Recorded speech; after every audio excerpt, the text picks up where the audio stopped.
Hey everybody, welcome back to Kat's Kitchen. I'm so glad you guys are all back here with me for this episode. Today we're going to be making some stuffed banana peppers. These banana peppers are beautiful. They're from my sister-in-law, Sam, so thank you, Sam, for these peppers.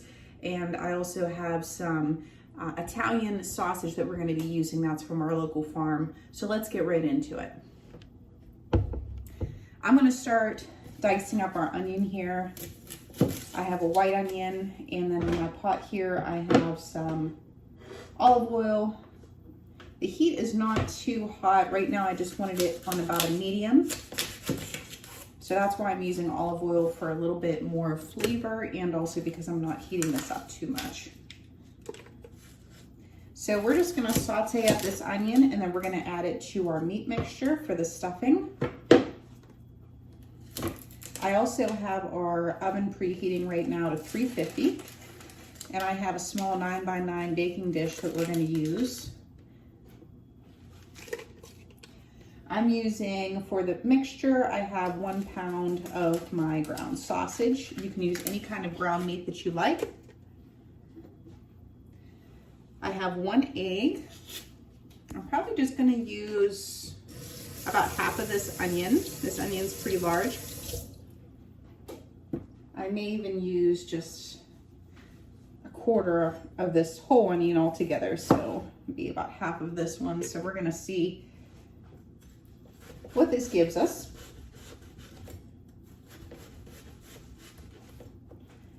And then also we're gonna be baking these peppers with some diced tomatoes and some of our tomato base, which is just a tomato juice.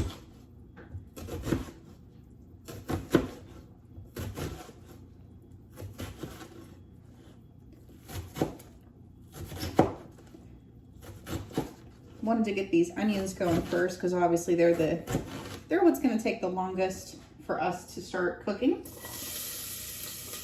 Once you hear that sizzle, I'm going to back off the heat a little bit because I want these to cook slower so that we can get them nice and caramelized.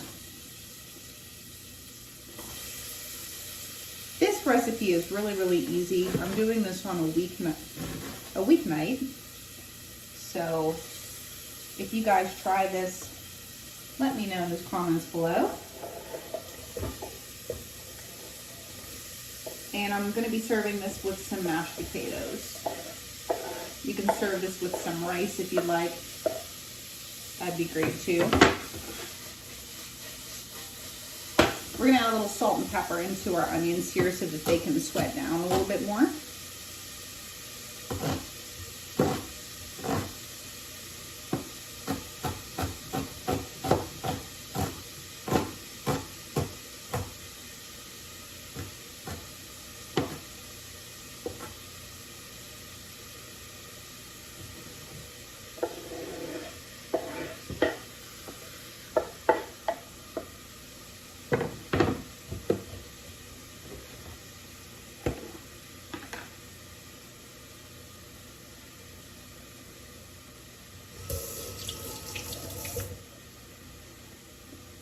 If you don't want to go through the trouble of, caramelizing or sauteing some onions ahead of time, you can use onion powder in replacement of that, or onion flakes.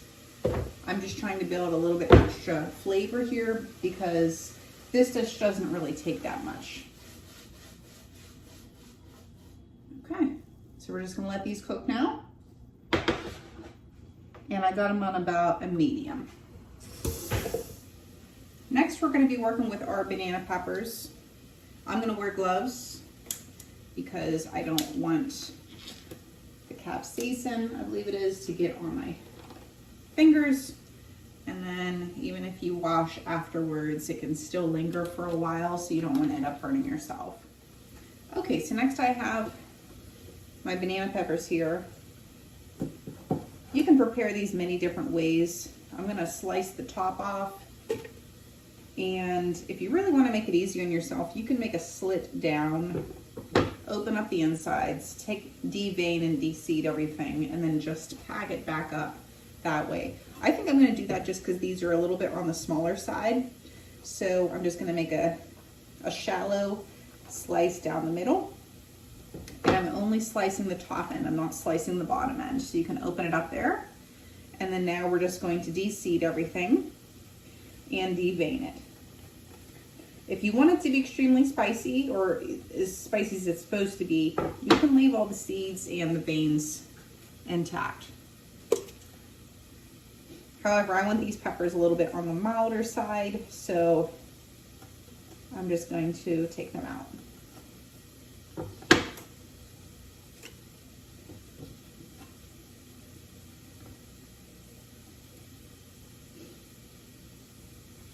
And then you can also rinse them out to get rid of the rest of the seeds.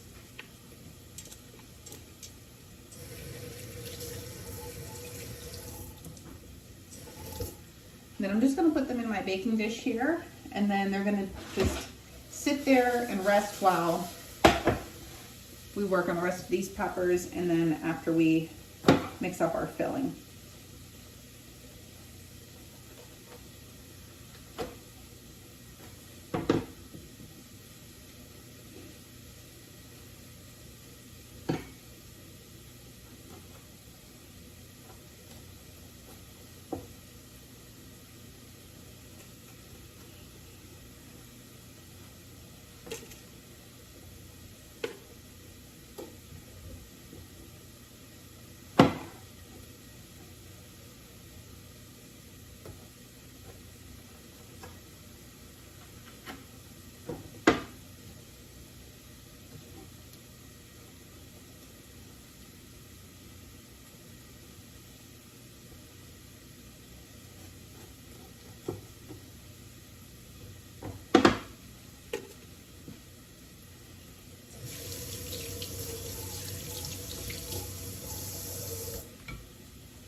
Alright friends, so I put a knob of butter in our onions here so that they could get a little extra flavor. They're starting to brown up nicely. These are almost done. Next we're going to get our mixture together here. I have our 1 pound of sausage.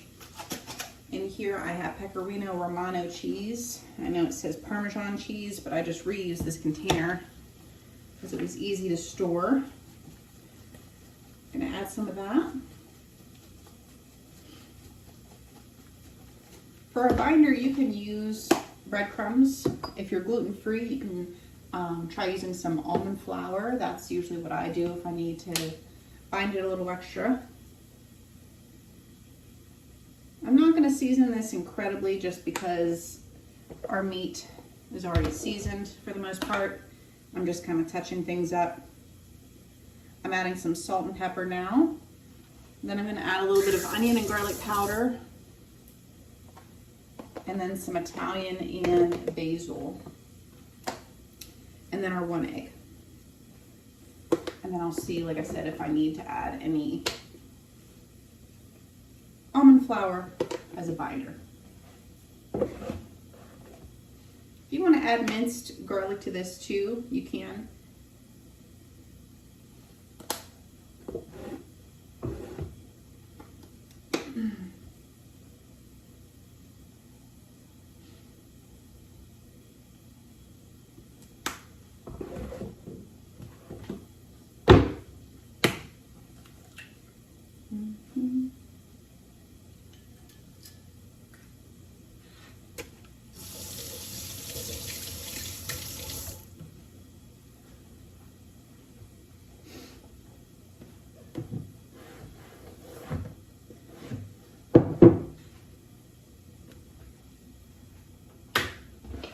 Alright, so our onions are done, nicely browned.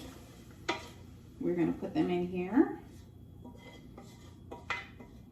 Onions always do cook down because they cook out that water. So our half of that white onion ended up working perfectly. And a little bit of butter too gives it some really nice flavor. I'm going to put my gloves back on here because we're going to give this a good mix, and then we're going to grab our peppers and we're going to start stuffing our peppers. Just be careful, your onions are obviously hot. Just going to get in there, try to mix this thoroughly with one hand so that I can keep one hand for the peppers and one hand for the meat.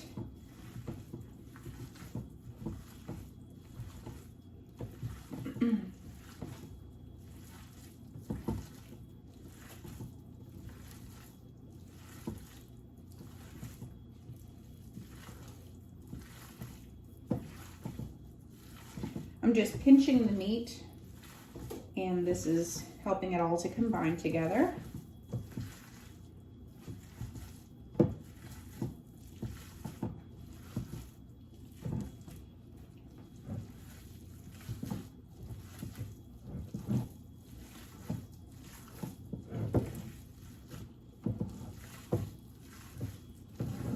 It smells great already with those onions cooked.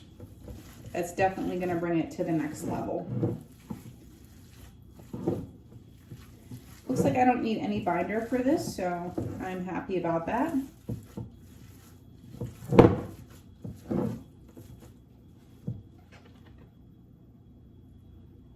Smelling good. So now I'm just going to open up my peppers here and fill them up.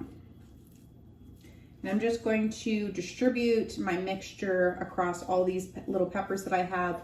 So I'm just gonna fill them all up, and if I have any extra, then I'll just redisperse them back into all these peppers until all of my mixture is used.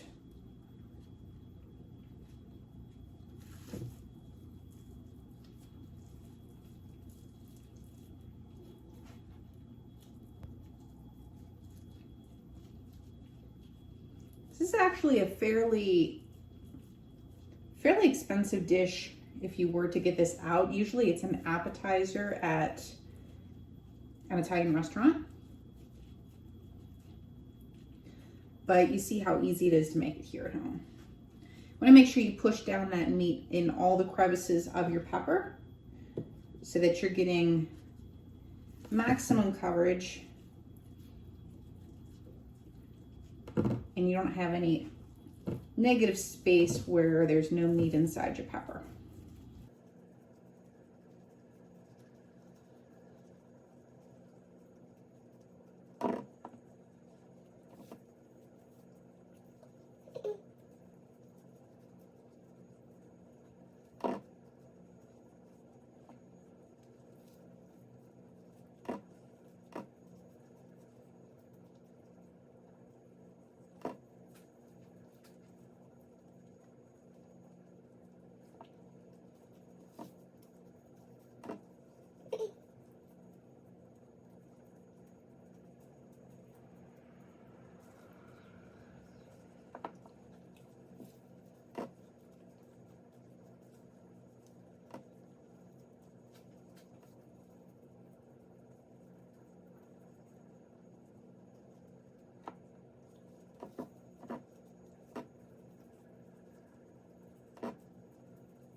like we have the perfect mixture for these peppers. Just getting all those onions because that's all flavor right there. Next, I'm just going to lay these out a little bit better in this dish so that they fit nicer. If you have more peppers, you can use a larger pan. But for that 1 pound of meat, it filled up all these peppers, which was great.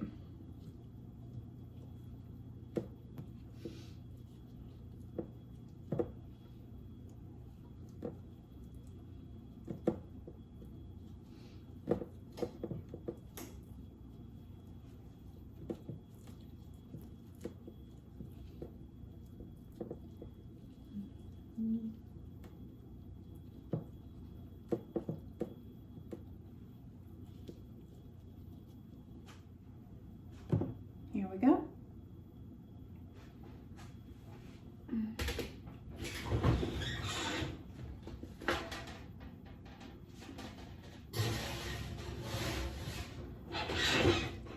All right, I think my camera cut out, so I'm not sure if you saw it, but I did add in a pint of our tomato juice. I added in a 12-ounce can of diced tomatoes, and then I topped it off with some salt and pepper, and then some Pecorino Romano cheese on top. And I was just explaining that you can have any kind of cheese on there that you like, Parmesan, mozzarella.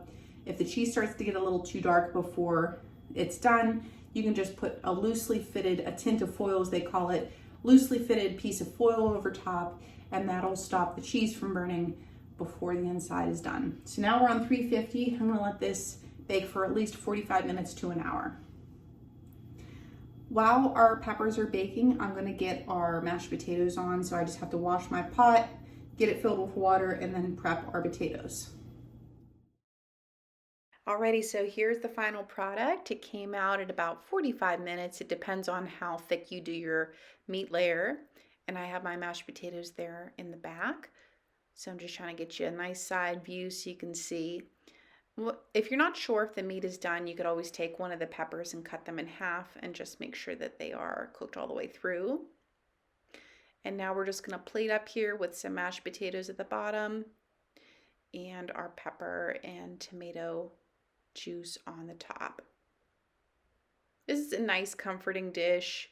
Like I said, you can do this, you can pack these little peppers with any type of meat that is your favorite, and then top with a little bit of cheese. I had another cheese blend that I added on top here, I believe a shaved cheese blend.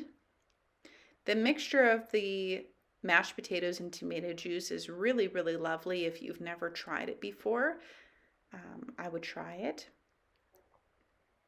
And then with the cheese as well, it just kind of takes it to the next level. So thank you guys so much for watching. Please like, share, and subscribe. And I'll see you guys all in the next one. Bye-bye, friends.